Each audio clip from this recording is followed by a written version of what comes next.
Fl-2010 l-kap tal-Oppożizzjoni Simon Busuttil kien iddefenda lill-Gvern Taljan meta uża l-pushbacks bħala politika ta' immigrazzjoni.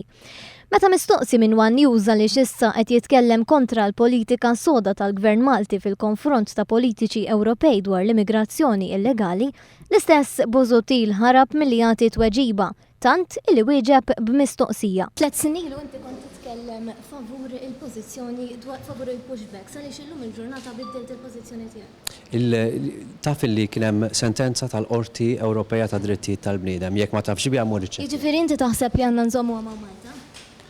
Inti x'taħseb għandek tibgħathom lura? Qed nistaqsi lilek. U jiena nwieġbek mistoqsija, jekk jidhirlek li għandek tikser il-liġi internazzjonali Ewropea, allura rfa' responsabilità. Imma għaliex biddilt il-pożizzjoni tiegħek? Għaliex kien hemm sentenza tal-Qorti Ewropea. Nitolbok tmur tiċċekkja. Intant sentejn ilu Simon Busuttil kien kiteb artiklu fejn appoġġja lill-Italja fil-ftehim li kellha mal-Libja dwar il-politika tal-pushbacks.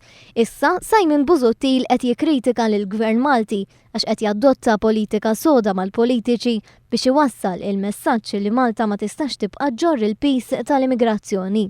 Sa dan it-tant ir-rapport annwali tal-Uffiċċju Ewropew tal-Ażil ikompli jitfa' aktar dawl fuq in-nuqqas ta' appoġġ li sabet Malta fejn għandha x'taqsam il-kwistjoni tal-immigrazzjoni irregolari.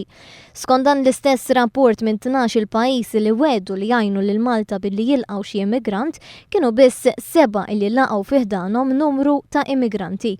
F'numru ta' każi l-immigranti rrilokati kienu ferm inqas minn kemm kienu mweda.